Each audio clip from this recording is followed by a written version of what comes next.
Yes, ladies and gentlemen, what's going on? It's Eagle Talks Football. We're back again with another video. Do me a favor, please do hit that like button. Please do hit that subscribe button. If you guys are new here, it support the channel. It helps out massively. And also, don't forget to check out today's channel sponsor, OK Jersey. Yes, you guys can get yourself some discounted jerseys, whatever kind of old school jerseys. If you want international, club, whatever, for just under the cheap price of £25. Do check out the link OK Jerseys and use the 8% promo code EGAL to get yourself the discount you need today. But before we go any further, please do hit that like button also, and let's talk about what we're going to be talking about today. We're going to be talking about Arsenal dropping points to Sunderland, Manchester City embarrassing Liverpool, Spurs versus Manchester United, and a little bit of Chelsea versus Wolves. But yeah, that plus more on today's show. But please do let me know what you guys think in the comment section, and let's get this show started right away. Here we go. Bang.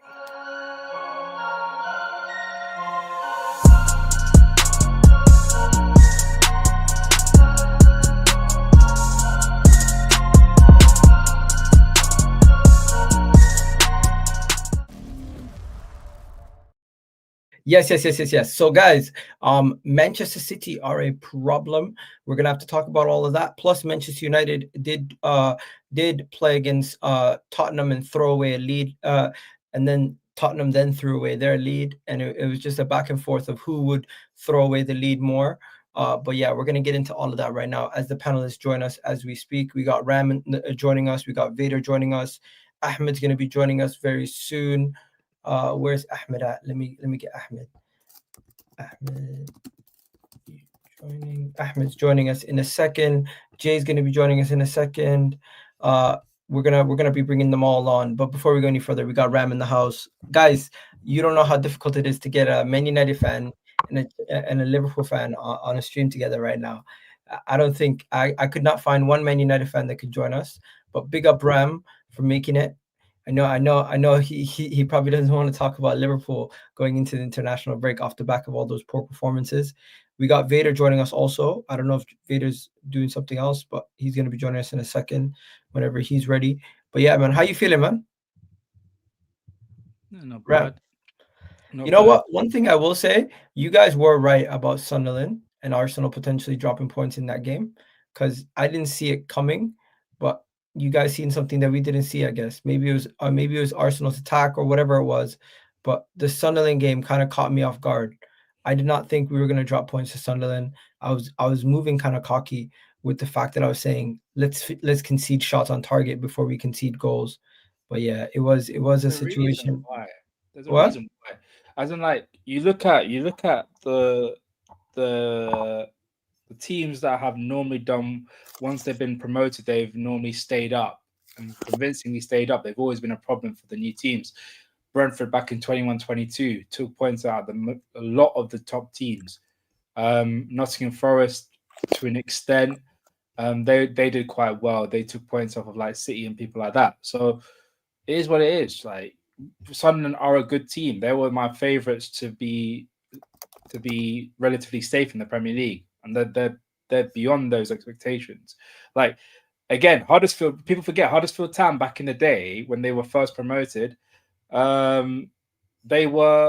caused a lot of problems for the top teams. So it is what it is, man. It is what it is. It is what it is. Also, I do see a lot of your fan base moving mad, saying they hope City win it. They're really going for City. They've given up on the league. Are you one of those people right now? Mathematically, I don't think it's possible for us to win the league. I don't wish for any team to win a league over Liverpool Football Club. Even when it was just you and City fighting for the league. I never once said that I want another team to win it. I always maintained that I'd rather my team do it. I couldn't care less who else wins it unless it's Liverpool Football Club. Big up my guy in the chat, man. Don't worry, I'm gonna get you mudded right now. But before we go any further, Vader, how you feeling, man? Big win. You're the biggest. You come out the biggest winner this weekend. Your team wins. Plus, you're now a little bit closer in the title race, almost completely taking out Liverpool from this title conversation. How you feeling? Almost take Liverpool out of the title race completely. Won't go that far, but I'm feeling good. Feeling good with this performance. Great to see you. Great to see you, Ram, as well. Hey guys, if you haven't subscribed, subscribe over to Ram's channel. He's kicking up more of the videos, giving a very nice perspective. I've had the privilege of being in the chat. What a game. What a game. I'm happy with the performance. Yeah, listen, like this is playing against defending champs. It's normally the other way around. I'm accustomed to other teams giving me their best performance because I'm defending the title.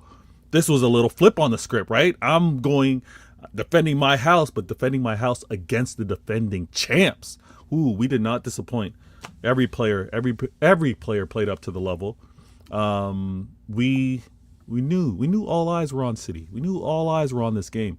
My manager had his 1,000 games that he's managed. He's managed 1,000 games. That was that game versus Liverpool. It was scripted. It was poetic. It was Hollywood. If you thought that we weren't gonna play for the manager for his 1,000th game, I don't know where you've been. So I'm happy. I'm happy with how we played. Bless up on the raid. I'm happy with how we played in that game. I'm happy with how the players performed, and I'm happy with the result. Clean sheet, defending champs, Erling Haaland. I'm too dependent on him, and he still scores. He missed a penalty. It didn't matter. Honestly, you could have left that game, and he should have had a brace. Like, you could have looked at him and like he should have had a brace. So Haaland, phenomenal. Doku, large up to my man Jay. Listen, when I got back to back streams, yes, it's like when you're having a phone conversation with somebody that you walk into a different room. Exactly. Listen, large up to my man Jay. And big up Hussam for the raid also, obviously. Absolutely. Continue. Jay, we're just talking about the City game. We just started with the City game right away. Yeah. You want me to continue or Jay? Oh yeah. So again, Haaland scoring, should have had a brace, right? My second goal, Nico Gonzalez playing without my Rodri, Ballon d'Or, right, Ram. Ballon d'Or, Nico Gonzalez holding that roll down late, just before the second half. What a way to end the half. If there's going to be any controversy talk, that ain't coming from me. Ballon d'Or? Yeah, Rodri, Ballon d'Or. What do you mean? I thought you said Ballon d'Or Nico Gonzalez. No, Nico Gonzalez is playing in place of my missing Ballon d'Or, Rodri. Yo, you need to clarify that, bro. What are we doing? You weren't listening. But when I looked at the two goals going into the half, I'm like, ooh, nice and calm. When I looked at how we played, when I looked at even going into the half, being 2 goals up, you want to talk controversy? I'll leave that for Ram to do, because I don't do that. Igal, I don't do the referee talk. I don't do the what ifs. Talk about it. I beg talk about it, because I ain't going to talk about it. I want to talk about it. I'm not going to talk about it. I think the right call was made, so I ain't going to talk about it. So if someone disagrees in the chat. Okay. Since we're here, we might. Ram wants to talk about it. Let's talk about it. I want you to talk about it, man, because it's obviously a decision that do you think it was. Correct. Do you think? First of all, do you think the goal should have stood? Yeah, Ram. I think. Oh. No. Jay. Okay. I think it was a fair disallow. I think that it was too close to him. Like, even though he wasn't, like, you can make the argument he wouldn't have saved. He's just too like, if you think about if the keeper dives and everything, it's like, I just think he was just too, like, diametrically close to the goalkeeper, regardless of the fact the keeper he wasn't in the eyesight. It's just you dive. If you've ever played in goals or you've played like anything like that, I'm not saying that it's a material thing, but you are aware of people in your kind of general space, and it might potentially affect you. Like, it's just like, it's more about the potential effect of it. I've always looked at it like that. Like, I remember seeing the like one Kanji against Fulham. Like, I think that one should have been disallowed, but then the one where Bernardo was standing in front of him, I think that's 50-50. I think I see it from both sides. It's not one where I'm like, the ref's call is okay with me. I'm not going to die on the hill. Like, but for me, it was offside. But if they said it was good to go, I would have been like, fair. The issue people have with it is the inconsistency, because there's the Wolves game where John Stones' goal, and as you said, Bernardo Silva, they allowed it because they felt like Bernardo Silva did not impact the goalkeeper line of sight, Yeah. right? Yeah, But then in this one, they Yeah. said that the referee on the field said no goal because they said that the Liverpool player Robertson was in offside position and deemed to be making an obvious action directly in front of the goalkeeper. Yeah. So he's Yeah. So, but my in thing one, is like, in one if sense, you Robertson, have Bernardo Silva stepping okay, to the look side. at it like this, yeah. If Robertson stands there and doesn't move, yeah, what happens? If the goalkeeper can see, No, then I'm No, no, saying, no, no, no, no, no, no, no, don't. Answer Yeah, what Jay said, Egal. yeah. Don't do anything new. Don't do anything new. Like, if Robertson stands there, just stands there still, says, okay, listen, I'm gonna stand here, and if I don't the dunk, ball or hits him. okay, so therefore it should be disallowed. What about Bernardo Silva? If he stood still, the ball would have hit him. He No, moved I wouldn't out of have. the way. No, it wouldn't wasn't with the Bernardo Silva one because he's little. Like if he was like 6 foot, yeah, that goal would probably be disallowed. But your logic just this is what I don't get. No. Your logic just said you're in the eye line of the goalkeeper, Yeah. or even if it's peripheral Let vision. me show you Yeah, what no, but people are hold on, complaining okay, about. this is the complaint. Vision of the hold on. goalkeeper. This Right, is so the listen, complaint. Yeah, so This I'm is saying the Bernardo one. yeah, so I'm saying with the bit, I'm saying with the Bernardo one, the angle that they come and it comes from, I'm saying they deemed that the keep look at the way where the keeper's looking. Look at where the ball's coming from. Look at where the keeper's looking. So to they're saying that's not that like it's coming from a different way. I can see if you said that should be disallowed, is in the peripheral vision. Okay, cool. But I'm saying like that I'm just trying to understand their logic as to why they want to allow it. So I'm saying as well because that one, I think the Bernardo one, it went up with the keeper. The keeper wasn't diving left or right. On that goal, it was going central for him as well. So yeah, I think you can always say there's a level of hypocrisy or like there's not a constant theme, like you said. But my point to that is these are subjective decisions. So you're gonna get a difference of opinion on them. I don't think every single time we're gonna get a common consensus of everyone agreeing at the same time because it's like my vision versus your vision. Ram, he wears glasses. You know, we all have different. Data wears glasses. We all have different vision. Do you see what I mean? I look at it from the back. You can see. Now steady. So you know what I mean? All right, everything's not a pause. When it comes to looking at it from inside the goal angle outwards, Pause. you can see what's you can see Do right you here. see what I mean about he's just too close to him?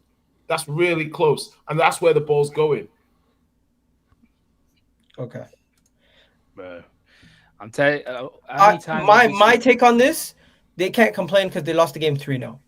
How many times Nah, have you? but, Bro, do you see, I'm just like if Robertson stands there, I think the ball might hit him. You know. I agree. No, but if you lose the game 1-0, if you lose the game 2-0, Wait, hold on, Ram. What are you arguing? Are you against the call or for the call? No, What's happening this here? is what I don't. This is what I don't get. Yeah, when a player's offside but moves out the way so he could get out of the way so another player can run onto it, that's deemed okay. So what's the difference between that and this? Wait, no. Well, hold on.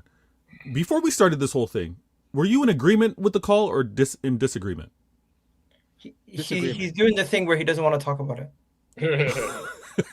Okay, all right. So when you're in offside position, if you don't make a play to the ball, no problem. Did he make a play to the ball? No, but there's that. You don't make a play to the ball. Did he make a In play this to the case, ball? you can't obstruct a keeper. You're focusing on one part of the rule. Yeah. This is what I have on screen. If you want to make me full screen, this is the Bernardo that everyone wants to refer to. He's not that close to the ball where he is actually ducking out of the way. Now, if you want to look at what then happens with regards to this is very different. No, show the still image when Van Dijk actually headed the ball. If you want to go back, to in an offside position, I'll point out because I don't have that still. He's making contact with Donnarumma from an offside position. Oh, Yes, he is. Not when Van Dijk headed the ball. At the point of when Van Dijk is about to head the ball. No, when No. Because I can't. No. Listen. By that logic, because I remember that goal that John Stones scores. Bernardo Silva was doing the exact same thing to the Wolves goalkeeper. He was right next to the goalkeeper, putting him off, and then before John Stones heads the ball, he ducks down away from him. So So find it's the me exact same thing that no, Robertson Ram, did. find me a still of Van Dijk head contact and where your defender is. Find me that. We don't have it. So the call on the pitch, I'm in agreement with. I'll get it. What we have is consistent inconsistency. That's why I don't have a problem with these. I expect these refs to be doing this back and forth. I'm not going to hang up, and Ram, I respect you for it. You're not doing a what if. Oh, we would have won this game had it been. You guys were outclassed on the day. Let's be real. You guys were assessed out. We assessed everything. We knew how to play against you because you know what? Pep squared over here at Manchester City. It's Pep squared over here. Remember, Ram, you were telling me that Pep Linder's intensity was going to be a problem? He gave me the playbook on you guys. he didn't. We said, Konate, you beat us. We're not going to let Van Dijk beat us. We're not going to let Robertson beat us. Konate had the ball. Show us what you can do. And he crapped the bed. He's been like that all season, to be fair. To be fair, I wasn't really bothered about what Konate did on the ball. It was more his defensive action. It was a bit worrying. Because every time he played the ball forward, none of our forwards could control it. And that's on the forwards, because those are simple passes that you should control as a professional footballer. So I'm not having a go at Konate. What's his name? You're not having a go at Konate? For his ball playing, not for me. It was more of his defensive actions. I'm sorry. I think because everyone's like to go off the Konate ball playing when Gary Neville mentioned being like, oh, he's not very good at the ball. No, he played a couple of no. I spoke to you about this, and I specifically said that when you lost Trent, your ability to progress the ball I said Konate. I know, and I said to you, Konate is not a top class progressor of the ball, and you flipped me off. You basically said my point was null and void, and so now the mainstream media maybe it was Rack. Yeah, no. Because this is where I disagree with the likes of Gary Neville, because Gary Neville said straight off the bat, why are they they're letting Konate have the ball? It's like, cool. Konate made a couple of decent passes. However, if our forward line can actually control a football like they should be paid to do, then they wouldn't be highlighting it. How many times have Konate played a forward ball, but Mo Salah couldn't control it? Ekatike couldn't control it. What you should also understand is there's a difference between the weight of the ball, the positioning of the. These aren't bad passes. It's like if you look at Vicario or like Edison or something. Vicario can pass the ball with his feet, but he can't pass the ball with his feet. Do you see what I mean? So that's what I'm trying to say. Konate can pass. They gave Konate the ball because they know his angles, his build-up. That's like when I look at Konate, I'm like, oh my God, he's great on the ball. I'm like, when he's in form and he's flowing, he's a really, really good defender. And he's good on the ball, in the right game state and stuff. You're seeing the problem now see how you couldn't progress the ball in that game. See how you couldn't build from the back. See all of these things that we were saying about what you limited and weren't able to do. And you saw it against a really good press and then against a team that when you gave them the ball, they kept it. They didn't give it you back. You couldn't press. And you look like you didn't have the inhalers to press these guys properly.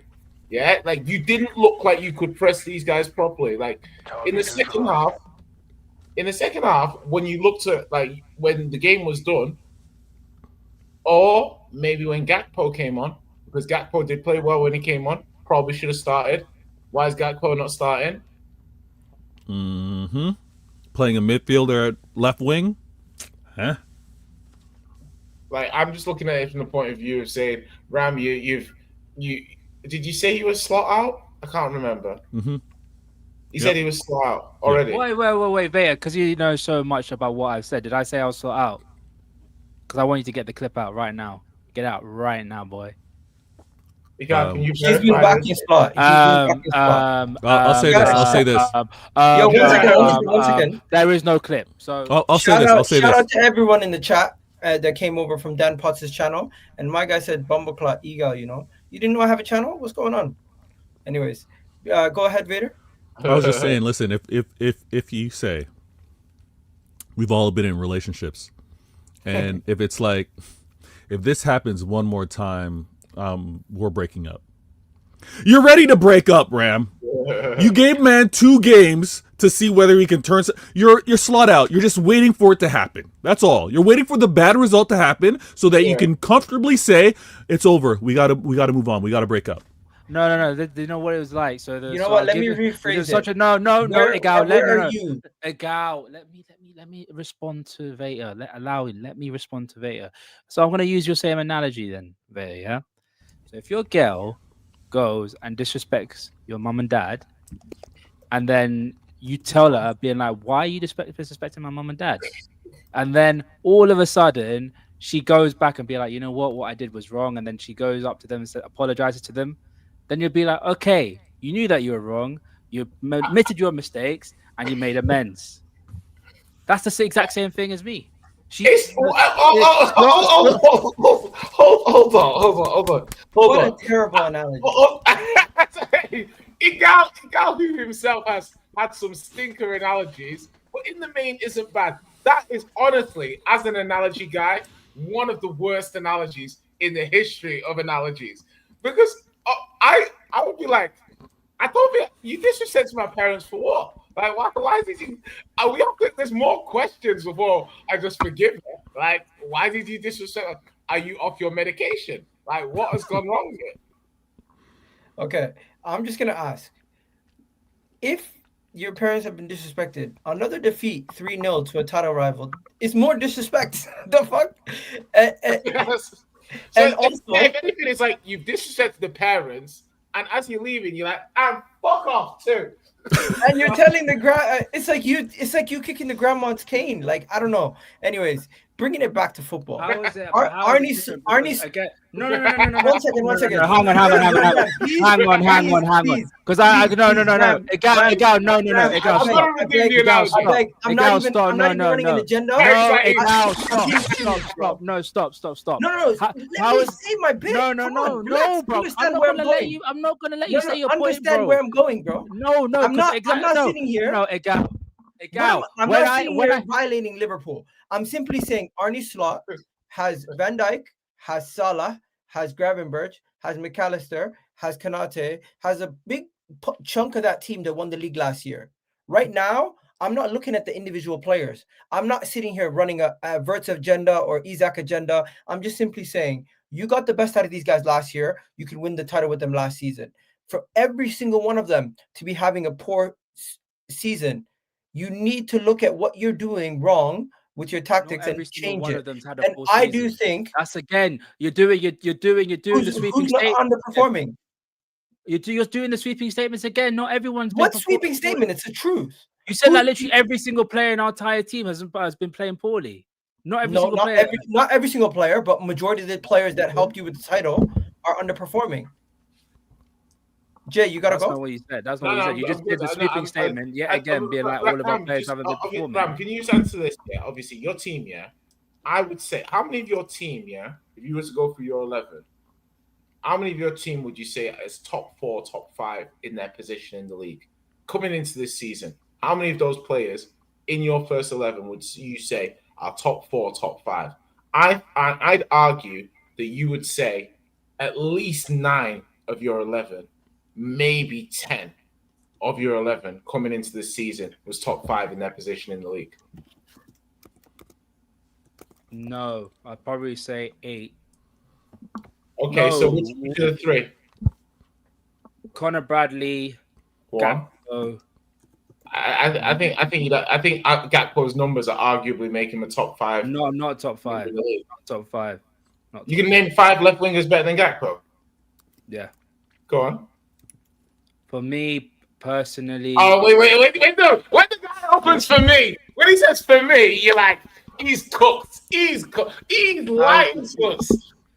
You do realize I'm not one of Gakpo's biggest fans. I hear that, but to me is egregious. But continue. I feel like you find yourself in a position where you want to back your manager, but at the same time, in your own circle, you want to criticize your manager. That's what I find right now, because there's not too many things. There's not too many things that you can sit here and say, all these players are underperforming, Ram. No agendas. Be honest with us. Who in your team do you feel like Arne Slot's getting the best out of this season? Because there's not many. Who again? You're doing the. What's What am I called? doing? Anything I say, I'm doing something. But you're literally just doing pushing it. narrative You're that I being never Arne said. Slot. Again, I have Analyzing the game fairly. I'm doing again, something again. I have not said that Arne Slot is not under criticism. He deserves a criticism. Like what Veta wants to try and do. No, but who's performing whenever. Can you let me fucking finish before you start speaking? Okay, but you going on another tangent. No, I'm not. I'm literally explaining the reasoning. There's a reason why whenever someone says that they're Slot out, I don't disagree with it as much as I did the last manager that people were saying that they're out for. There's a reason. When you see a pattern of player where you think, oh, things are going to change, you have to ask questions about the manager. Of course you do. Does that mean that the manager hasn't shown in the past couple of games that he's able to tweak his system, which I asked him to do against Manchester City, which he failed to do? That's when I'm like, bro, you've done the 1 step forward and 2 step backwards kind of thing. Like, what are we doing here, man? I was gonna say, but Manchester City was in the past couple of games. You are aware, Rob, that the Manchester City game was recorded in the past couple of games. But my thing to you is what? Like, what do you mean? I'm saying to you, Rob, it sounds to all extents and purposes that when you like sympathize with the people that think our manager's a moron. It kind of sounds a little bit. You understand. You understand, and the thing is but you're trying to put me into one of those categories, which I'm definitely not going to do. No, but I think no. I know you guys. I know you guys game. Be a good fan. I know not you guys. Everything is a game. We can have a conversation. You're trying to put me. One second. You're trying to put me in with the Arne Slot in, Arne Slot out crowd. It's simple. Ram. Nobody's trying to put you in a slot out, slot in category. We're trying to have an objective converation. We're not Liverpool fans. We have no agenda. We're simply analyzing the game, and I feel like you're very much like already have made up your mind on how to answer. Because my thing to you, Ram, is like, to me. Not one time did we discuss about Liverpool's performance in this game. You just started talking about the entire season, bro. Like, what are we doing? But Ram, I was one of the first. But Ram, I'm saying to you, I was one of the first people when Liverpool were playing. I was saying, listen, they're doing really well to be getting these results. At the time, I was saying they're doing really well. They deserve praise for getting these results. And I was saying, and people are like, they're playing terrible, this and that. This player's playing this out of 10. And I was saying, nope, I promise you. I'm like, these players are playing 7s out of 10 and stuff like that. Because when they're not playing 7 out of 10, you'll see it. Now you're seeing some of these players not playing at the level that I was saying they were playing at earlier. And they're not winning games, right? So I'm saying to you now, everyone has a line, right? And I'm not saying you have to draw a line in the sand of this, but I think it's very interesting to understand, right? Liverpool out the League Cup. Let's say what if Liverpool don't win a trophy this season and let's say finish 5th? Yeah. Are you happy for Slot to get next season? I'll be happy to let go of Slot at the end of the season if we get 5th and we don't win a trophy. All right. For the sake of this, let's move on and let's talk about City. Because there's still one trophy left to play for Liverpool. That is Champions League. Okay. And the FA Cup, to be fair. Top 4? Would top 4 mean that you'd also say bye-bye? If we don't get Champions League football, if we don't qualify for the Champions League and we don't win the Champions League, that guy's gone. I'm sorry. All right, guys, let's give some credit to City. Because Doku just had his best ever game. And he did. This man right here is a Doku defender against his own fan base, against rivals for the longest time. He's one person who backed Doku throughout thick and thin. And he just put in one of his best performances, one of his best goals in a City shirt I've seen. Outside of that game against Bournemouth where he had multiple assists, I feel like this was his best game in a City shirt in a while. That I've seen, like in a big moment too, stepping up, giving Erling Haaland some help, literally breaking open the game every time he got the ball. No disrespect to any Liverpool player, but he is one of the best dribblers, and he showed it on this occasion that he's amongst one of the best dribblers in the world. What was it, 7 or 8 take-ons, or how many? 11? I don't know. I think it might have been 11. He matched, not since Hazard has a player had so many dribbles, so many take-ons, influenced the game like that. Doku, that's the type of game Doku just had. The last time someone did that was Hazard, and Hazard was doing a madness. Now, Ram kind of brought up we didn't really talk about the game. Can I also give up Nico O'Reilly? some Yeah. some credit also for his role in keeping Mo Salah quiet and also getting an assist. The other fullback on the other end Mateus kept Nunes. Yep. kept Verts quiet, and he also got involved in an assist. And your midfield, as much as we've criticized your midfield not having the balance, you showed it on that day. Bernardo Silva getting involved, Nico G getting involved, and I'm not even going to criticize Foden because you guys were on the winning side and he contributed, even though he didn't score a goal. You ruined it. No, You were no, doing so well, and then you ruined it. You said I'm not going to criticize Foden, even though he didn't have a GA. no, I said the opposite. Yeah, that's what you said. You're not gonna criticize him, even though he didn't have a GA. That's what No, you said. I said he impacted the game even though he didn't get No, GA. you didn't say No, impacted. you didn't say it like that. Okay, sorry, Freudian slip, whatever you want to call it. No, you have yeah, okay. But the point is, and again, I've been saying this I'm gonna deal with everything you just said. All right, I'm gonna deal with the Foden, that comparison. I don't do anymore. You know that. I don't do the Foden comparison. It's others and it's Foden. Foden's achieved everything that the others want to get to, so I don't do the comparison thing. No, it's a fact. Now, when it comes down to people how many of us has he actually contributed to? Excuse As me? a starter. What? He's saying the class assignment, getting an A, not contributing. He was player of the year, man. Come on, man. One. He was. What do you mean one? How many is he supposed to get? One he actually contributed to. Bro, what do you know? Wow. What player of the year was crazy to get to, bro. Just Wow. Yo, Man City fans are calling it Foden derangement syndrome. Crazy. Okay, let's avoid that. Let's talk about the road game. We wanted to talk ball, and Ram wanted to then talk about only. Getting us off track. Yeah. The game, and with regards to the players, I'll be completely honest. You mentioned a few of them. Shirky and Gavardio probably had the worst performances of the 11 in that game. I didn't like how Gavardio was giving up a couple of those loose passes centrally, inviting Liverpool to get some chances. And I think Shirky was a little too nonchalant with a few of the possessions. And when he got subbed on, I think Pep was like, you know what? We're a little too vulnerable. Let me get you off the pitch. But all in all, the fact that he started in his position, right? I was happy for with regards to Shirky in a big game like Liverpool. And even with regards to Gavardio, listen, he's done so much for my club. He's played left back, and many were like, oh, he might be a better left back than he is a center back. But he played in his role, and he was a little iffy, but he was still good. I was happy with everybody.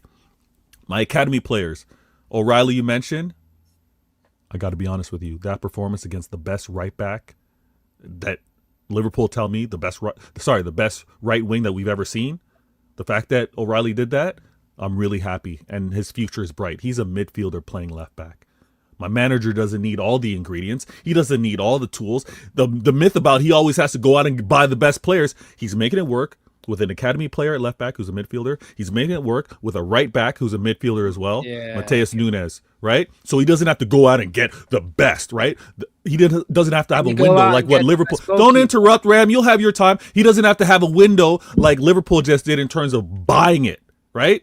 He had, and he's making do with what he has. Now, my keeper, Donnarumma, is such a huge difference. Such a huge difference. My defense isn't as leaky as before. And it's not as leaky because I think there's the better communication. I think even how we choose to set up, because we don't have a ball-playing keeper like that. Even though he's very good, but he's no Ederson. We know Ederson's the most complete footballer we ever seen play keeper. But Pep switched things up. My midfield, we're comfortable. They were very comfortable. Everybody wants to point out why Liverpool didn't do what they did against Atletico, or Liverpool didn't do what they did against Real Madrid. Liverpool didn't do what they did against Aston Villa. We're City. We're a different club. The quality that we have in that midfield, the way we're able to hold possession, yeah, you can try and press us, but we're comfortable with that. We're cool with that. So I think, like Jay mentioned, a little lackluster, not really up for it. They realize, listen, if I press, they're just going to move it around me. It's long.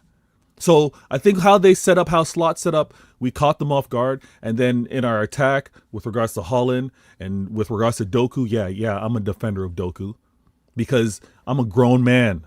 I'm not of this IG, TikTok, Snapchat, microwave. Everything's not instantaneous. I know that some development needs to happen. I know some time needs to transpire. Doku, fans wanted to kick him out after year 1, year 2. And look how he's cooking in year 3. This is why you need patience, you kids in the chat. This is why you don't want to get rid of a manager that's just maybe having 10 or 11 games slip. They just gave you a premise season before. Sometimes you just need to settle down. Let's let things settle down. Let things work themselves out. Doku's fabulous. And he could have been out of this club if we were up to some of the fans. They want to do the same thing to Savinho. They wanted to do this to my Ballon d'Or Rodri year 1. So I think everyone got a nice level set.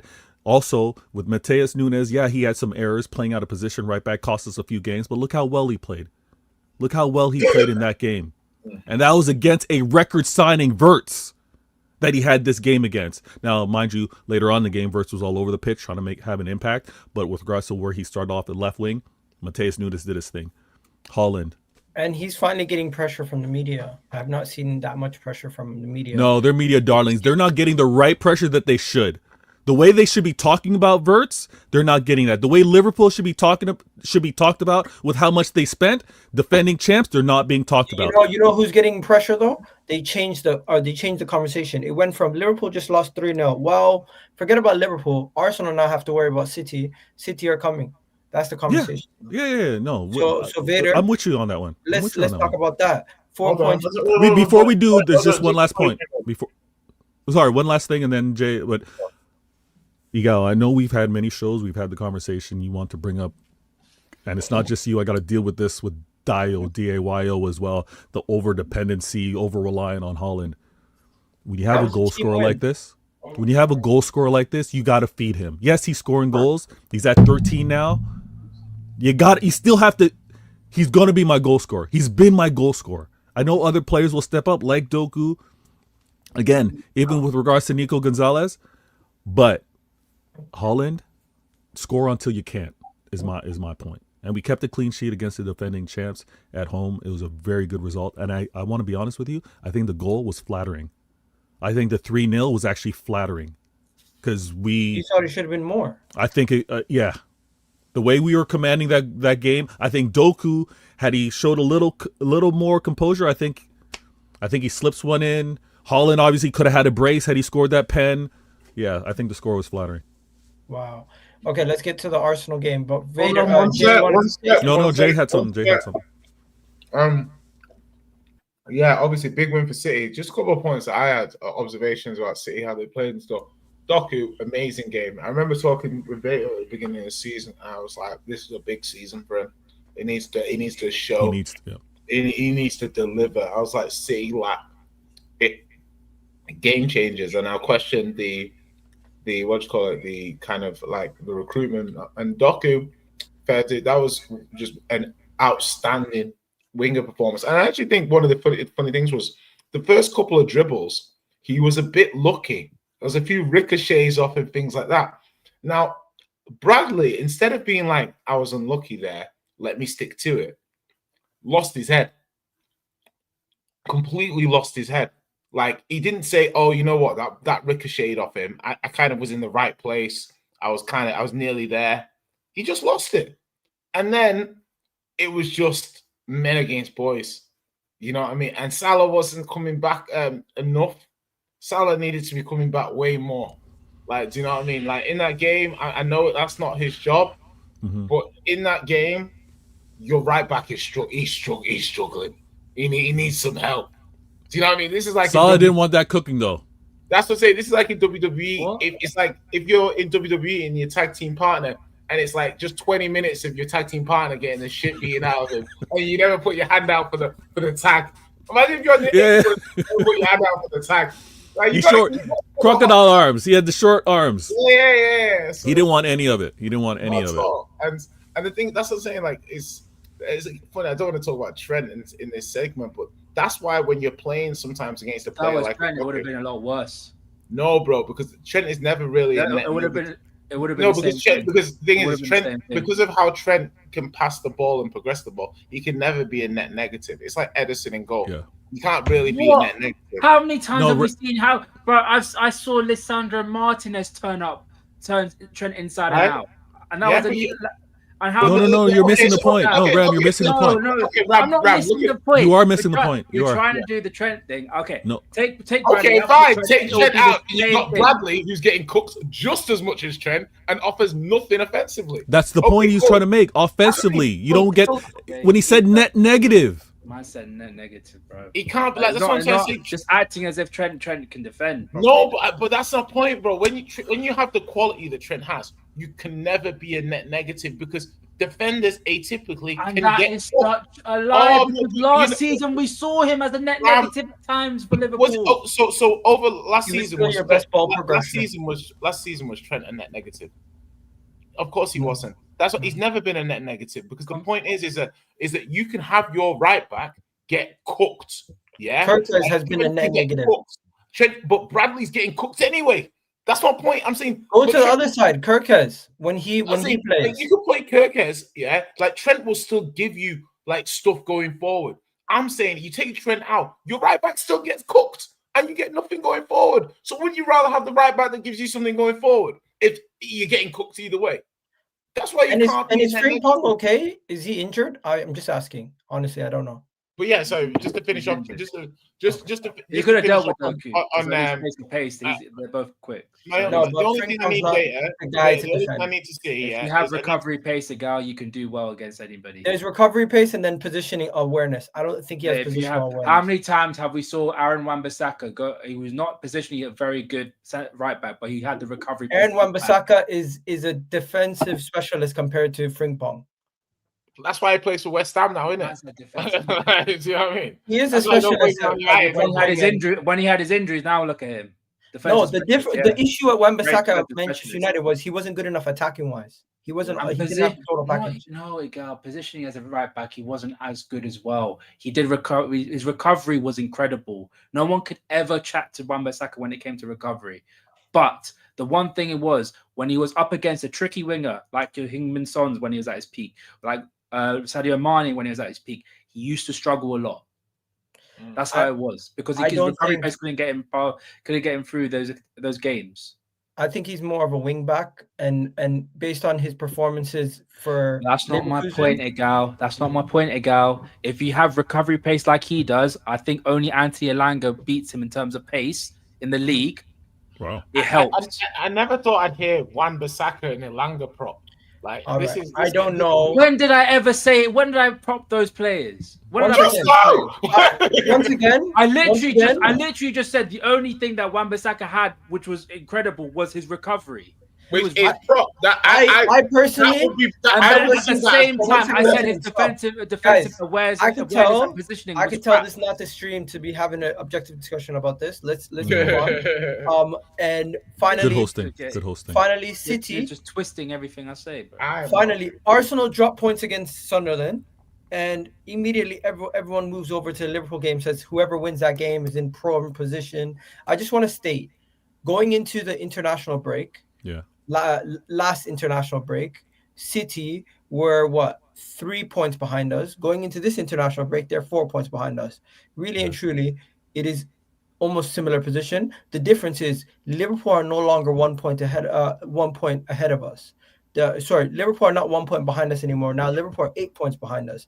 So the conversation has shifted from Liverpool are going to chase Arsenal or Liverpool are going to win the league to now Man City are going to go and catch Arsenal. And off the back of that performance, I understand why Jamie Carragher and Liverpool media guys would be pushing this narrative. But City themselves have always been saying the league's not won this early. It can be lost. I think Liverpool have lost it. And what we now know is the prime person who's going to be chasing Arsenal or trying to compete for the title is going to be Man City. Will they catch us? I don't know. What I do know is their next 3 games are Newcastle, Leeds, and Fulham, where we play Tottenham, Chelsea, and Brentford. Woo!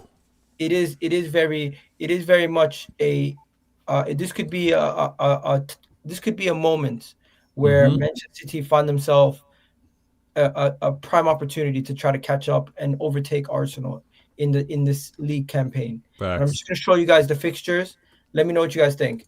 Are Man City going to challenge Arsenal for this title, or do you guys think this is just a good run of games for them to go overtake Arsenal? What are you guys saying? That's a nice run of games for City. Yeah. It's a good run of games. They'll be taking 9 points from that I think minimum.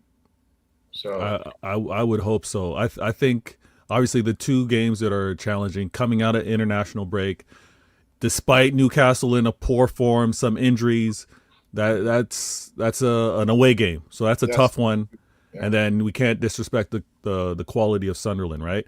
So those are the two that really jump off the page for me with regards to games I'm going to be really concerned for. Yeah. Obviously Leeds at home. I mean, Fulham away is but the two, Newcastle and Sunderland. Now, have you gained your confidence back? You'll beat Sunderland at home. Yeah. Thank you, Ram. As in Man United beat Sunderland at home, so why can't you beat them at Sunderland at home? Well, Sunderland just drew with Arsenal. They might at the be Stadium better. of Light. You're playing at the Etihad. Their away form is not that great. Okay, I mean they've got the second best defense in the league, or Ram, maybe they're third now. It sounds like you're cheering City on, right? No, I know because I know what Veta is about. He doesn't want to put pressure on his team, so I'm being like, what are you talking about? I'm being like, why? Veta's a champion. I don't think he minds pressure. I think are you sure about that? I'm used to this. What are you talking about? I've been on a lot of streams with Veta now. The amount of times thank you, Jay. More consistent than this Ram guy who's the amount of times Veta likes to talk about how everyone else talks about the seat, but never gives his own opinions. It's a bit interesting. Just saying. Before I take this off screen, I'm just gonna say this one more time. Manchester City away to Newcastle is not as much as a banker as everyone thinks it is. I don't think it's a banker. That's why I said they'll get 9. I think Leeds, Fulham, Sunderland, they'll win all those 3. I think Newcastle, I think they should win. But if they were to drop points in that, it wouldn't be a surprise because it's a very tough place to go. I'm looking at this. Tottenham at home. We've drawn some games, we win some games, but we tend to not lose at home versus Tottenham. Chelsea away. We haven't really lost away at Chelsea recently. The games that are actually harder here, which we've dropped points more consistently, is actually Aston Villa away. No disrespect to Chelsea or Tottenham, but your London turf wars, you're trying to downplay them. No, I'm not downplaying them. I'm just simply saying the Aston Villa away game has been much more of a tougher hunting ground for us than Tottenham at home or Chelsea away over the last couple of years. Miguel, I love that you have this up, right? In the future, can you talk to your graphics team? Maybe they can actually combine the Prem and Champions League because you have some big Champions League games, and I think we need to look at how many games you play every 3 days. Let's look at, you play one game, 3 days later you play another. There's going to be managing that. Can I also say, like, obviously, people are like, I think people are sleeping a little bit on Spurs in Arsenal. You're playing at the Emirates, bruv. We have the best away record in the league. You're playing at the Emirates. What's your got energy for everybody? I know that, but we do have the best away record in the league. That's a fact, Ram. And what was your record? Not a narrative. It's not a narrative or an agenda. Bro, listen, we haven't lost away from home. But it's a derby. How many times have we said when it comes to a derby, form and records go out the window? It's a game, and it's usually a game that Arsenal pimp slaps you.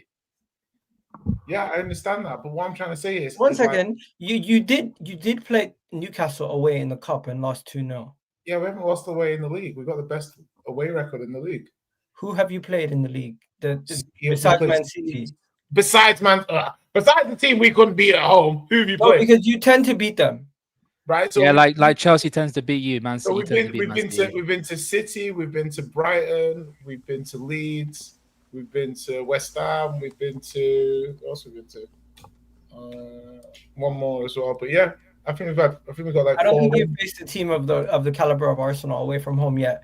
And the caliber of Arsenal. We played Man City. Just to let you know, your next 3 away trips in all competitions are Arsenal, PSG, and Newcastle. So buckle up. Yeah, they played West Ham away, they played Brighton away, they played Leeds away, they've played Everton away, they played Monaco away, which is probably their worst result out of everyone. And they played Newcastle away. Okay, let me just take this back to the City Arsenal thing quickly. City have slightly humbled me because I thought this was going to be a league where Liverpool were looking shaky, City were looking shaky to start the season, and I just thought it was going to be a situation where we could potentially run away with it. us dropping points to Sunderland, which is the next point I want to talk about, really makes me look at this league a little bit different because obviously, I did not expect us to drop points to Sunderland. Can I ask you a question? We weren't even conceding many shots on Get him, target, Ram, let get him. alone. He's starting to feel it, Ram. He's starting to feel it. No. Because I've seen this on the Twitter ether, bro. I've seen this on the Twitter ether. What's your thoughts on Granit Xhaka? Oh, I like Granit Xhaka. I think he did well for his team, and I can't really hate on him. He obviously, some people are going to be petty and be like, "Oh, he's celebrating." Fuck. Fair play. Who cares? Just for context, just for context for everybody, yeah. A lot of Arsenal fans are hating on Xhaka because he called out Marina for crawling around on the floor holding his head. He's right too. Also, when it comes to people calling out other players and people hating on people, I don't necessarily align everything with what everybody else thinks. I don't think it's a large majority either. I just think it's a small majority. I think it's a small minority of people. Same way how there's a small minority of Liverpool fans who are cussing out Mo Salah for not passing the ball to Florian Wirtz. I like how you did that. But Gal, if we talk about it, yeah, like obviously, I was just gonna introduce the game. 1 second. No one said that. I thought Dan Ballard, fair play. Academy kid didn't get much opportunity in the first team. Went loaned out, got sold, and he came back and he stepped up and he had the game of his life. Not only did he score the goal, he had the game-saving block at the end of the game, which would have made the game 3-2. Mikel Moreno right in front of goal, last minute of the game. Final chance, shot in front of the goal. Goalkeeper's out of the play. He's on the other side of the goal. Literally, Dan Ballard stands up and saves the game for Sunderland after scoring the first goal. And I'm just going to say two things. Wallahi, I'm going to try to stay away from any agendas. Number one, I don't think anyone can criticize the manager for this for the substitutions, because I feel like that's been a major part of the conversation afterwards. We only used one substitution. We had 6 attackers out injured, and I do think your options when you have 6 attackers out injured are very minimal. And I don't think this was the game for an 18-year-old or a 16-year-old to come off the bench and make an impact. Number two, when it comes to the fact that we came back into the game and 2 of our better players this season in Gabriel Magalhaes and Raya made a mistake to lead to that second goal that we conceded. I think those things happen, and it's not something that you're just going to be like, oh, this is indicative of what Arsenal are. We really don't do that normally, and it was just a moment of madness. And fair play to Sunderland. They were really, really good, and I think that's being understated in when people are dunking on Arsenal. Sunderland away, this game specifically was really tough, and I'm annoyed because these are the kind of games where I always look back at come the end of the season if we don't win something. But right now, I'm still very confident in my team. I'm still very confident in my performances. I'm still very confident of everything going forward. If I look at the performance overall, we were too respectful in the first half. We didn't play our game. We were very cautious.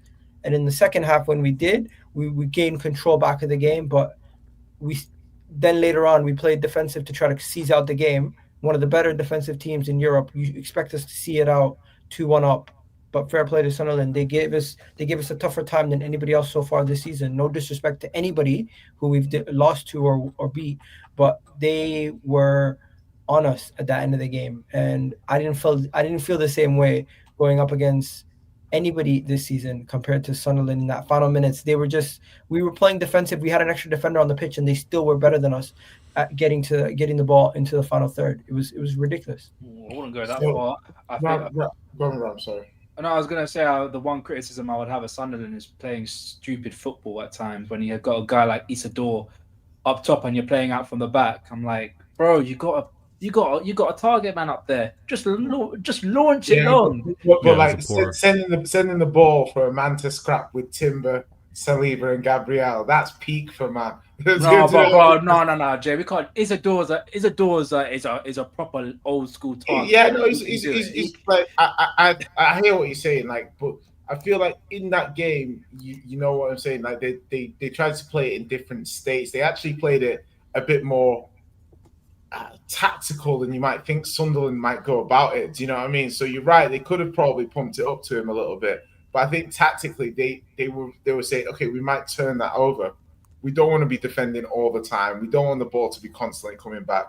So they tried to do a couple little tick-a-tacker. Sometimes it worked. Sometimes it didn't. Made the fact Enzo shouldn't have lost the ball on that. But I feel for me, like,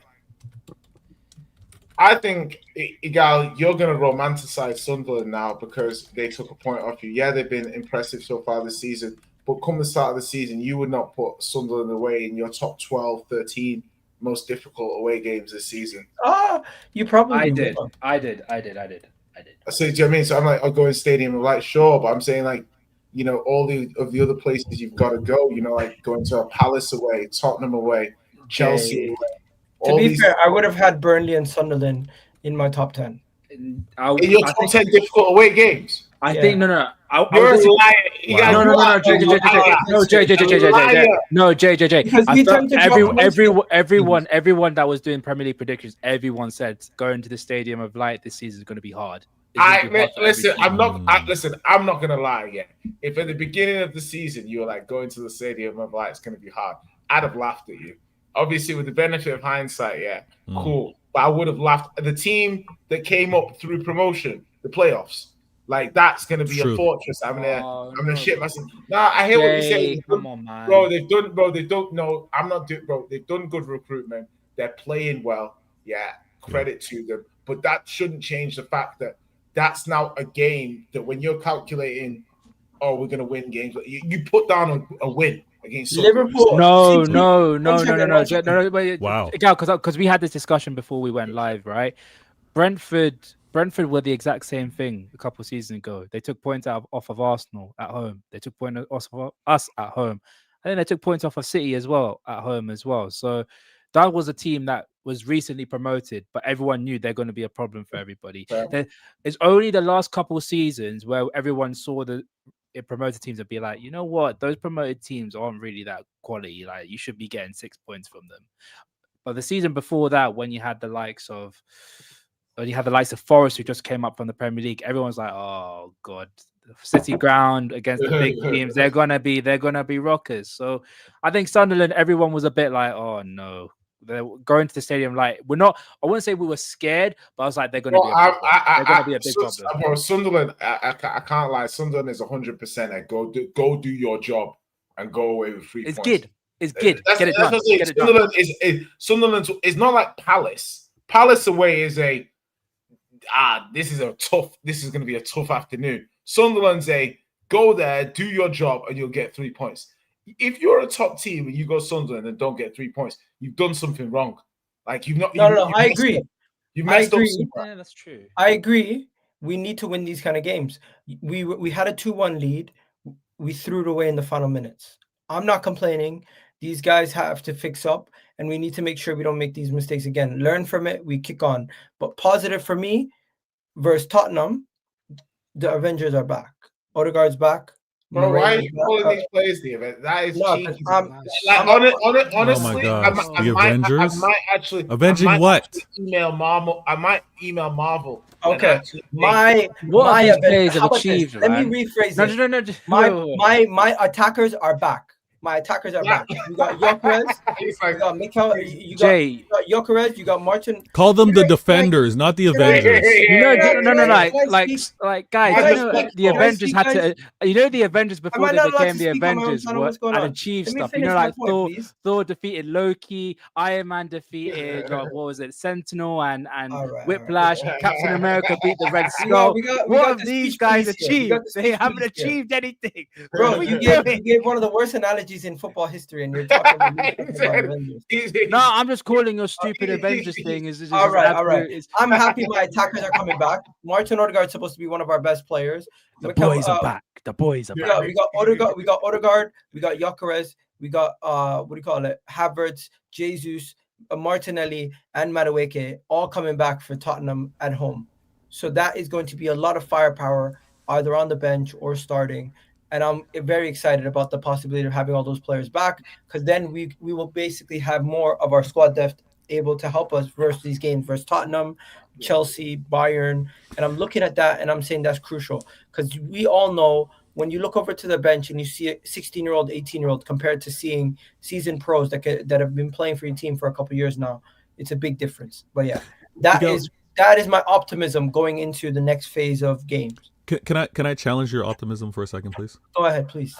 And thank you for who Jeff subscribed. Thank you so much. I saw it go from 94 to 95. Shout out. I want to I want to ask, and maybe you might say it's an agenda, but no one really rates Sunderland's attack.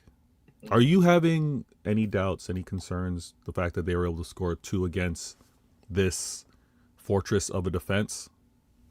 No, because we've only conceded 3 goals all season up until this game. Yes, conceding 2 goals. But you to them conceded is 2 to poor. a team that doesn't score like that. Yes, conceding 2 goals is poor, but I look at those actual goals that we concede, and I'm like, we wouldn't necessarily have conceded those goals if Gyökeres was there. You wouldn't have your centre back in the other box. You would usually Gabriel and Raya are 2 of our better players. They don't have mishaps like that to concede the second goal that we conceded. They're not normal goals to concede. It wasn't like they played through us. And what about, do you have that same review when you think of the goals that you scored? Because those were very unusual from a Sunderland standpoint. No, we scored a screamer from outside the box, and that's not normal. And when it comes to normal. and when it comes to Saka's goal, Saka literally just slapped it in near post. How did you get the ball back? From Declan Rice winning the ball high up the pitch. That's usually how we create chances. By the player holding onto the ball for too long. Playing into 2 men and pressing a team, turning the ball over and getting the ball quick counters. You see, a large portion of how we get our goals. To be when they talk about Liverpool and how they lost to Liverpool, they always bring up a wonder goal from Szoboszlai, but never do the same for their own players, man. Like they do it every week. Szoboszlai actually has a catalogue of scoring screamers, but Trossard hasn't. So that Trossard, it was a wonder goal. It was a wonder goal, 100%. Trossard has had a good season, especially as being a starter too, because Trossard normally has performances like that when he's subbed on off the bench. Yeah, super sub. Listen, individual brilliance. That's it for my agendas. I just want to ask. We didn't win the game. It was a moment of individual brilliance, but when you're facing a low block, you need to find whatever chances you can. When you're facing a tough team defensively, you need to find whatever opportunity you can to score goals. And it was good for us to come back into the game and win. It was disappointing that we couldn't hold on to it. But yeah, obviously, goals tend to be done from individual errors. So whichever way you slice it, honestly, I'm not too concerned because of the players coming back and the goals that we conceded. I'm not too concerned either because of the amount of pressure we would have put on them on the offensive end with the attacking players that we would have had. But hey, overall, fair play to Sunderland. They played well. Let's quickly talk about Spurs, Man United. Vader, I know you got to go, but can you stay for a little bit about that? Just to speak a little bit about that. Man United had a 1-goal lead versus Spurs, and Spurs came roaring back, scored 2 goals in the second half, looked solid. And if I'm not mistaken, Odegaard changed the game for me. I thought Odegaard was one of your better players. Jay, I thought he was outstanding. Matthias Tell getting his goal, fair play. I thought your centre backs, a lot of the conversation was about Spurs' centre backs, especially Van de Ven being Dutch. But I thought De Ligt was the best Dutch defender on the pitch down that day. Not only the goal, but his overall impact for Man United kind of is underrated because Man United have been the butt of the joke for the last year and a half. But he has been really good in his time, and there's a reason why he starts at centre back for the Netherlands and Van de Ven's on the wing. He's so fast. He's such a good centre back. He's a unique profile, Van de Ven. I'm not in no way am I slighting him, but I just do think De Ligt gets. What is it? Everything I say, you're saying, come on. What did I say now? No, but he doesn't play as a proper fullback like that. Because Dumfries. Oh, it's a wing back. Yeah, I know. Not a wing back like that. Come on, man. Do you watch the Netherlands to make a judgment like that? Okay, what are you saying? Where does he play from? It turns into a back three. It turns into a back three because the Dumfries is so high up the pitch. It almost turns into a back three. Whereas Van de Ven, it used to be Ake, but now it's Van de Ven, Van Dijk, and whoever's partnering on the right. Just letting you know. Just make it right for you. Okay. Trying to ruin my whole flow, but I did think there is some. It is kind of funny.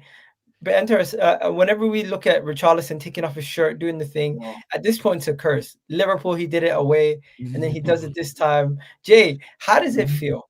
You scored that goal, you think you won, and then Man United go and scored the other end. How were you feeling? What was your range of emotions at the time? I mean, the Liverpool one was the worst one. That was because we were 3-0 down, and to bring it back. Rest in peace, Diogo Jota, man. Rest in peace. Yeah. He should have been sent off in that game, but rest in peace, Joe. But which made it more egregious. Like when we conceded the corner, I was annoyed because I thought it was a very sloppy corner to concede in the first place. And I was just like, okay, this is the game here.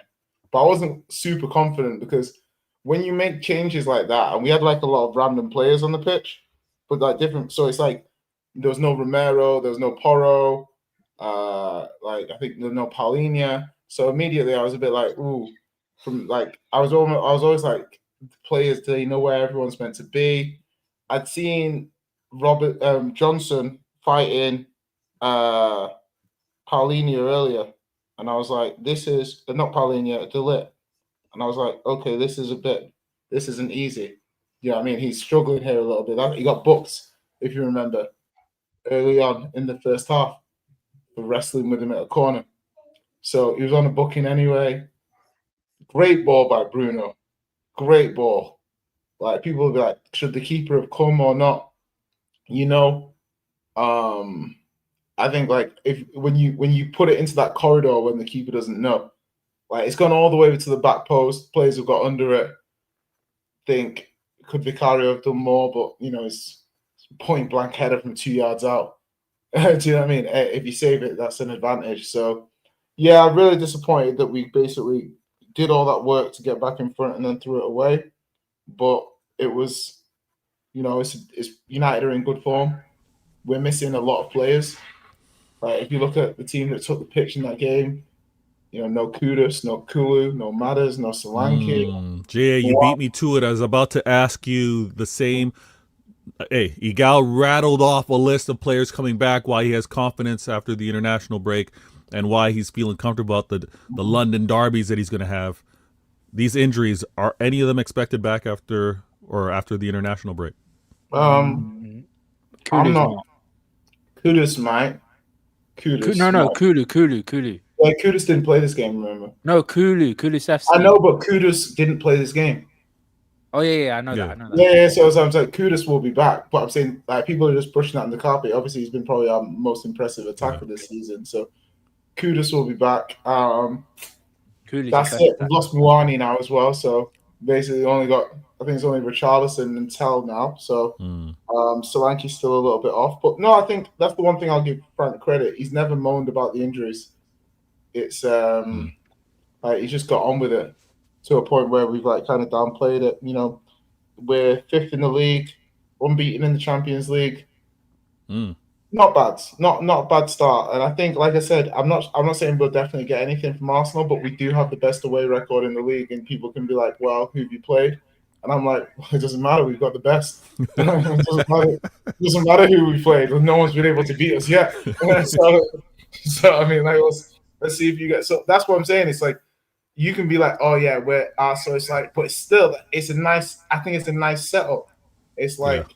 You play the best away team in the league is coming to you. Then Arsenal have got to play. You're on mute, you go. How far away is Man United from you when it comes to quality? Because you played that game. Yeah. Did you see like? Did you think, you know what, Man United is actually really good? They could get top 4 this year. I thought United showed that they've got good individual quality. It's like I was like almost like if we had Mbeumo in that game, we might even win that game 3-0 or something. Do you know what I mean? Like, as in, like, they have some really good individual quality, but I still think Spurs are better. Like, as in, like, that was a full strength United, more or less. Bar Lisandro, that's first 11 Man United, everyone fit. With Spurs were missing a lot of players, and we're still probably the better team on balance of play over the 90 minutes. So, yeah, I think United will be around. Do you know what I mean? Like they'll be in that corridor between kind of 5th and 8th, 9th, I think. Yeah. But it's difficult to shuffle it together. Like I don't think they're a bad team at all. But you don't need to be a bad team to finish in the bottom half of this Premier League table. You can be a pretty good team and finish 13th. It's quite interesting how the Man United fans are still on Ruben Amorim's case off the way they drop points. But I'm looking at them and I'm saying they're improving, and just gradual improvements, but they are improving. Vader, do you have anything to say on this before we quickly wrap up? I was just gonna say it's a result that I was surprised they let go, because of how, in my opinion, despite all the injuries and players not available, I still thought that they were dominant enough to have won the game. They let it slip away, but United, man, United are going to be in that conflicted zone because they're just good enough, right? They're in position here where, Ram, no offense, but they're above you in the standings, and it's like, for as much as they've been criticizing this manager, for as much as they've been saying these players aren't quite good enough or whatever, look at how close they are proximity-wise to actually having an impact playing for Europe next season. So the drama continues, man. The drama continues. Can I just say, Chelsea are currently sitting in third place in the league. Yep. And I have guys like Lewis messaging me every day saying if it wasn't for 2 red cards, they'd be top of the league. I'm like, what do you guys honestly think about Chelsea? Because in my opinion, I'm kind of know that energy though, Igal. Don't dismiss it like you don't know that type of energy. Yo, I told him he's a hypocrite because I said the same thing and you laughed at me. But I told you before. I've said this is my logic with Chelsea fans is, you know, If I speak, I'm in big trouble. Big trouble. No, it's my logic is don't. This guy's funny. He's like, I'd rest our whole back line against Tottenham. Yeah, that's the thing. Chelsea That's clearly not an Arsenal fan. Now, saying Chelsea fans will only have objective conversations with you after they lose or draw. So just wait for them to lose or draw, and then you can have a proper football conversation. Are you sure about that, Jay? 100%. You can't have a proper football conversation with a Chelsea fan after a win. I can't have a proper football conversation with a Chelsea fan in general. Wow. Oh no, they can be all right. Even then, when they lose, they have a lot more context and humility, and you can have an actual objective conversation. I love having a conversation with Ches about Chelsea when he's gassed because he lets everything out. He just says the most dumbest shit as well. The guy knows because I get outed by Ches every single day of the week. Like Ches in the summer would be like, "We're coming for everything," and then 3 games into the season, he's like, "It's a process." No, that's not even that. He calls every other team out. He just calls everyone out, and then when it comes to his own team, he just don't bother. Hey, I need to win this Premier League. This Chelsea team, I think they're still coming. They're gonna be there and thereabouts. They're gonna replace one of us in a couple of years' time. Genuinely believe it. Oh, watch your mouth. I do think they'll replace one of us. Maybe not City because you guys still have Pep and Erling Haaland and everything. Maybe it's Liverpool because you said this a couple of years ago, and then we end up winning the Premier League.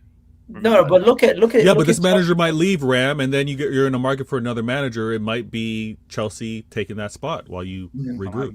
Look, Ches is listening. Shout out Ches, man. Am I lying though, Ches? Am I lying though? I'm not lying, am I? No, Ches got his spies out there. Nah, bro. Emmanuel, you can't be an Arsenal fan if you're saying rest Gabriel, Saliba, Timber, and Calafiori versus Tottenham. Nah, he's just very confident in his backup team, bro. What we doing? But Ram, has there ever been a manager, like, obviously because no matter what, like, it's going to be difficult for, say, Salah, Van Dijk, whatever quality level they're going to show now moving forward. For them to go can we stay on Chelsea for 2 seconds? Yeah, go. They won 3-0. Yeah. They were second in the league for a couple of days, a day. And I feel like still nobody talks about the fact that Cole Palmer's out. They've had players left, right, and center out. Do you really think they would be in a title conversation if all their players were fit? Maybe, but again, like I predicted this because of the amount of football these guys have played. It's gonna. I fear if I was a Chelsea fan, there may be more injuries to come because and it's not their fault. It's not their fault. It's not their fault. The question is, do you think their squad is good enough to challenge for the league right now? I think not at this moment. Next year they will be. Look at how I think you got to look at how tight the league is. Like you can be like, oh, they're second. If Spurs had held on for 30 more seconds against United, Spurs would be second. Like, do you know what I mean? It's a very fluid league. I lost my bet. Thanks. Yeah, Vader. Oh, he's gone. But yeah, honestly, I do think Fatur's right. He said they're too inconsistent. We got some shit center backs. Yeah, Levi Colwell and another good center back. Maybe a goalkeeper change, and you're right there. But we'll see. We'll see. The league at the moment. Yeah, you're right, Vader. You're right, Jay. It is very tight. The difference is they have already won the Club World Cup and the Conference League last year. so they do have some experience of winning things. Let's see if that can help them out. Could you see Chelsea maybe getting a FA Cup or a Champions League run this year? I think Chelsea would. They're not in my like. I have like kind of like Arsenal, Bayern, and PSG as my favorites for the Champions League. They're the three that I think, yeah. And then Barcelona is very close to that as well. And then there's like City and all them. I think Chelsea are probably in that kind of bracket, where they've got a decent chance, decent draw. They're a good team. Yeah, I think Chelsea can do well in the Champions League, and especially in the cups. You know, cups are basically just about good draws. They've had some decent draws, Chelsea. So yeah, I think Chelsea can win something this season. But in this Premier League, you just maybe have to be a bit better than somebody else, but you don't necessarily have to be a great team.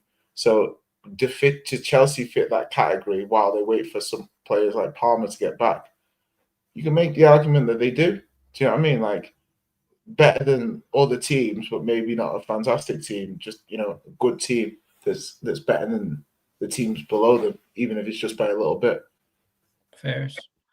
We're gonna wrap it up here, boys. Anybody else? It's gonna be a long international break. For footy. Man said it's gonna be a long international break for footy YouTube. Yeah, you know what? Honestly, I'm just gonna probably take a break, and we'll be back in a week. We'll be back in a week's time. Relax, chill, kick it. Everyone's got families and stuff to do, so you make sure you guys do that. For the Liverpool fans, probably a good time to stay away from football conversations. For everybody else, honestly, there's going to be some good international games. If you want to watch Nigeria, see if they can qualify. Gabon, if they can qualify. There's going to be a bunch of teams qualifying for the World Cup. We're going to see who qualifies. I think this is the final break before we see who actually officially qualifies in most of the competitions, right? Yeah. It's going to be a good one. So stay AFCON's tuned. coming up as well, man. What? AFCON is coming up as well. AFCON is going to be crazy for Sunderland. They're going to lose so many players. Yeah. Yep. Let's see how. Sorry.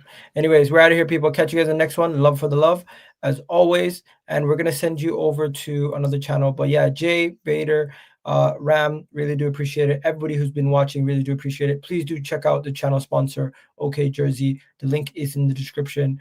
And I'll be sending you over right now to none other than who should we send you over to? We're going to send you over to Chic TV. So guys, go check out Chic TV, and you already know what it is. We're out of here, people. Peace.